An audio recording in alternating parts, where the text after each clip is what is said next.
안녕하세요. 6월 18일 목요일입니다. 요즘 우리나라가 매우 어수선하지요. 우한 폐렴 때문에 1월 말 2월 초부터 쭉 시끄럽고 5월 말까지 시끄럽다가 6월 중순께 지나면서 한 15, 6일 이때부터 이제 북한에서 김정은이는 사라져버렸고 나타나질 않잖아요. 어쩌다 한번 사진이 나오는데 그것도 수상한 사진이고요. 무슨 심각한 문제가 발생한 것은 사실인 것 같아요. 그런 가운데 김여정이가 이제 뻥뻥 질러대기 시작했어요. 쟤네들은 정권이 교체될 때는 항상 저런 식이에요. 그래서 하는 행동이나 말이나 이 모든 것을 보면 북한 내부에 심상치 않은 일이 있다. 특히 김정은이에게 심각한 일이 있다라고 생각을 하고요.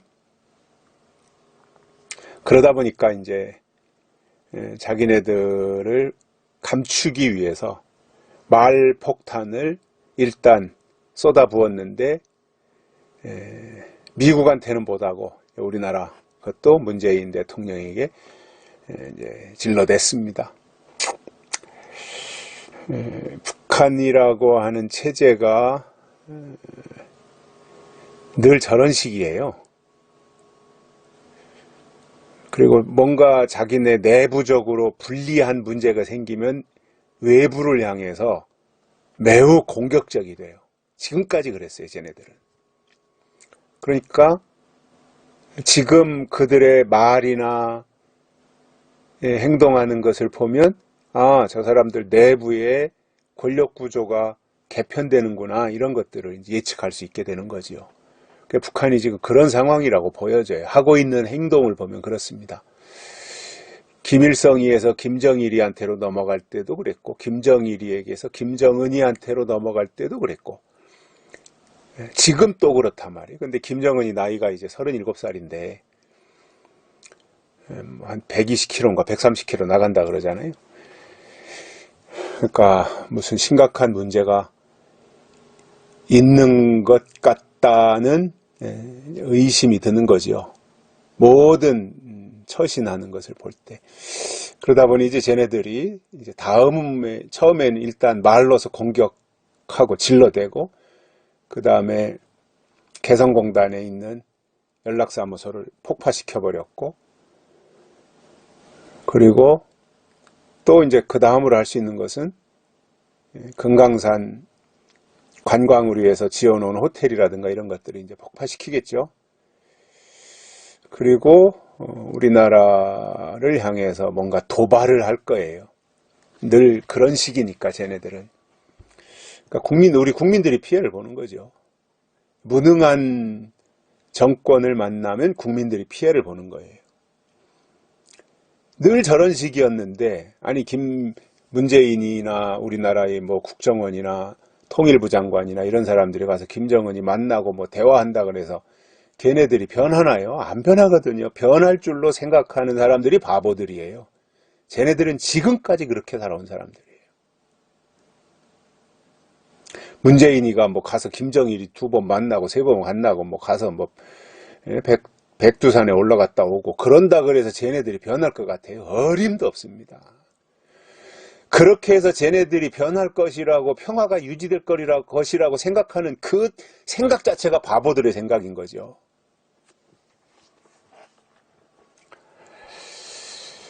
그래서 이제 우리 국민들이 피해를 보게 생겼으니까 무능한 정치인들 때문에 우리 국민들이 피해를 고스란히 떠안게 생겼으니까 이제 그게 어려워지는데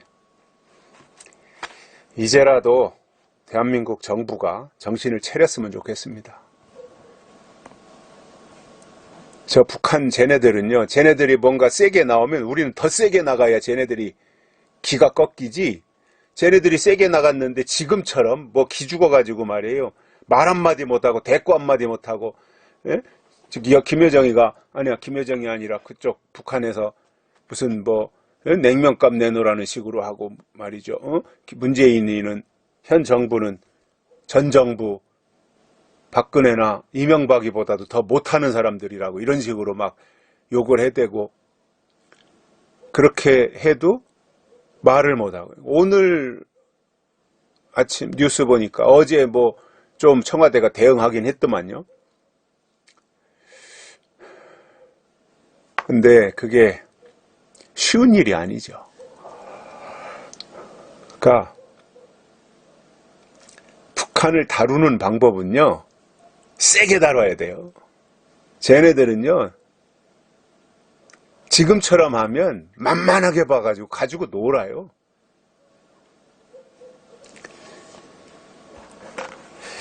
이게 우파다 좌파다 이런 걸 떠나서 국가의 안위가 우선이잖아요. 그렇게 빨리 이제라도 정부나 이 책임자들이 국가를 먼저 생각하고 국민을 먼저 생각하고 나라를 정치해 주기를 바랍니다. 그러라고 권력을 위임해 준 거잖아요, 국민들이. 근데 위임받은 주제에 자기네가 무슨 상왕인 줄 알고 지들 맘대로 한다면 그것은 잘못하고 있는 거죠. 적폐죠, 그야말로 적폐. 오늘 말씀은요, 오늘 말씀 들어가기 전에 이제 시작하면서 종을 쳤죠. 종을 하나 샀어요. 그냥 들어가는 게 심심해가지고 이렇게 시작할 때 종을 땅 치고 이제 시작을 하려고 합니다. 그리고 요즘 제가 그 얘기를 아는 것 같은데 6월 달에 올라가는 사진이 그 유네스코에 등재되어 있는 그 유명한 사진들이에요. 유네스코에 등재되어 있는 세계문화유산. 그렇게 아시고요. 오늘 말씀은 골로새서 2장 6절과 7절입니다. 그러므로 너희가 그리스도 예수를 주로 받았으니 그 안에서 행하되 그 안에 뿌리를 박으며 세움을 받아 교훈을 받은 대로 믿음에 굳게 서서 감사함을 넘치게 하라. 아멘. 예수 그리스도를 나의 주, 나의 하나님으로 받았으면 그 다음에 우리가 어떻게 살아야 되느냐라는 문제가 나오는 거잖아요. 저는 신앙은 이론적으로 알고 있는 게 아니라 신앙은 실천하는 삶이라고 봅니다. 그래서 하나님에 대해서 알았으면 그것이 우리의 삶 속에서 실천되어야지요. 그게 살아있는 신앙이지요. 행함이 없는 믿음은 죽은 믿음이라 야고보가 한 말이 바로 그런 의미거든요. 그리스도 안에 있다면, 그리스도 예수를 주로 받았다면 어떻게 살아야 되느냐. 삶의 문제잖아요. 신앙의 문제는 저는 삶의 문제라고 생각을 해요. 단순히 이론의 문제가 아닙니다. 삶의 문제입니다. 그래서 그리스도 예수를 주로 받았으니 그 다음에 해야 될 일이 뭐냐. 그 안에서 행하되. 어떻게 행해야 되느냐 하면 7절에서 이렇게 말합니다. 그 안에 뿌리를 박으며 세움을 받아 교훈을 받은 대로 믿음에 굳게 서서 감사함을 넘치게 하라. 이게 그리스도 예수를 주로 받은 자의 삶입니다. 이렇게 살아야 된다는 거예요.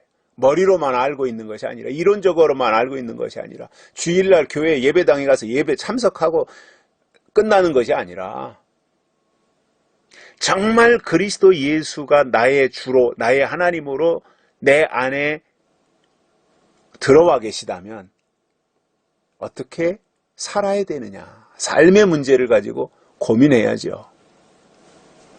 그 안에서 행하되 그 안에 뿌리를 박으며 세움을 받아 교훈을 받은 대로 믿음에 굳게 서서 감사함을 넘치게 하라. 이러한 삶을 우리가 살아야 됩니다. 이것이 그리스도인들의 삶의 자세인 것입니다. 그래서 뿌리가 깊이 내려가야 돼요. 믿음의 뿌리가, 굵은 뿌리, 잔뿌리가 있잖아요. 나무를 보면 잔뿌리는 영양분을 흡수해 오는 거고 굵은 뿌리는 나무의 중심을 잡는 거죠. 자빠지지 않게. 그 뿌리를 받고 있어야죠. 그 믿음의 뿌리가 깊숙이 내려가 있어야 웬만한 환란의 바람이 불어와도 나무가 쓰러지지 않고, 또 가뭄이 들어도 메마르지 아니하고. 이게 다 뿌리가 하는 일이잖아요. 뿌리가 지탱을 하고 있어야 되고, 뿌리가 영양분이나 수분이나 이런 걸 계속해서 흡수해야 되고, 우리의 믿음의 뿌리가 그렇게 돼야 됩니다. 예수 그리스도에게 우리의 믿음의 뿌리를 받고 있어야 된다는 거죠. 또 그 다음으로는 세움을 받아야 됩니다. 우리가 뿌리를 깊이 내릴 뿐만 아니라 온전하게 세워져야죠. 바르게 세워져야죠. 하나님은 우리를 세우시는 분이잖아요. 마귀는 우리를 무너뜨리고 회방 놓고 방해 부리고 하는 역할을 한다면, 하나님은 우리를 계속해서 세우시는 분이에요. 연약한 무릎을 강건하게 해서라도 하나님은 우리를 세우신다라는 거죠. 이게 하나님의 은혜인 거잖아요.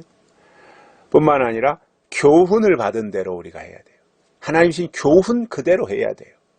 내 맘대로 하는 것이 아니죠. 교훈대로 해야죠.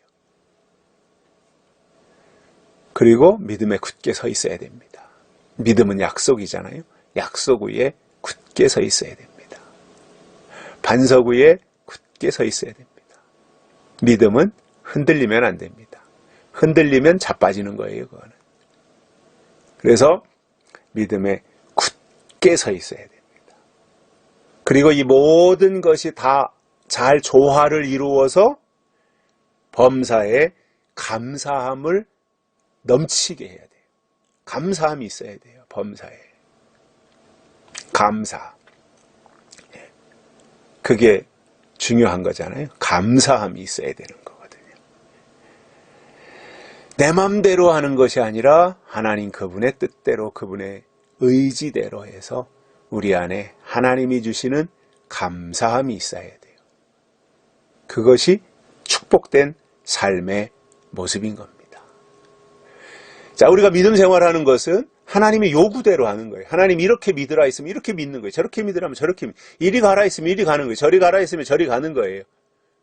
이게 하나님과 동행하는 거예요. 에녹이 300년 동안이나 그렇게 하나님과 동행하고, 오라면 오고 가라면 가고. 이스라엘 백성들이 출애굽을 하고 광야에 나갔을 때 하나님의 요구는 뭐예요? 구름이 움직이면 따라가고 불기둥이 움직이면 따라가는 거예요. 그런데 하나님을 따라갈 때 반드시 갖춰야 될 내적 성품이 있어요. 그게 뭐냐? 감사함으로 따라가는 거예요. 그런데 감사함이라고 하는 게 하나님이 늘 내 뜻대로, 우리 뜻대로 해서 감사하게 하지 않는다는 거예요. 하나님의 방법대로 하시는데 하나님의 방법이 우리에게는, 사람에게는 불편할 수가 있어요. 예를 든다면, 아니, 구름이 움직이면 따라가야 돼요? 불기둥이 움직이면 따라가야 돼요. 그걸 미리 예고해 주시면 얼마나 좋아요. 그런데 예고 없이 어느 날 갑자기 움직인단 말이에요. 얼마나 불편해요. 그러니까 감사를 못하는 거죠. 광야에서 저는요, 하나님이 하신 일들을 보면, 물론 길들이시려고 그렇게 했고 양육하려고 그렇게 하신 것이 하나님의 의도였지만, 사람 편에서 보면 불평할 만한 일들도 있었어요. 그런데 하나님께서 원하시는 것은 뭐였냐면 그럼에도 불구하고 감사하라는 거였죠. 그래서 최종적인 승리는 감사예요. 광야에서의 감사. 그래서 우리의 삶 속에 감사함이 넘치는 것, 이것이 하나님이 기뻐하는 모습. 그래서 이러한 것들이 우리 속에 늘 어우러져서 최종적으로는 감사를 통해서 나타나는 거예요. 불평이 아니라 감사예요. 원망이 아니라 감사함이에요. 그것을 하나님은 테스트하시는 거예요. 그 일을 위해서 광야로 때로는 내몰기도 하시고 불편하게도 하시는 거예요. 왜냐? 반응을 보시는 거니까. 감사하느냐, 불평하느냐. 그래서 우리가 하나님의 의도를 잘 파악을 해야 되고요. 그런 가운데서 하나님의 뜻대로 정말 우리 안에 그리스도 예수를 주로 모시고 있다면 바울이 말한 이러한 삶의 모습이 우리를 통해서 나타나게 되기를 바랍니다. 감사합니다. 여기까지 하겠습니다.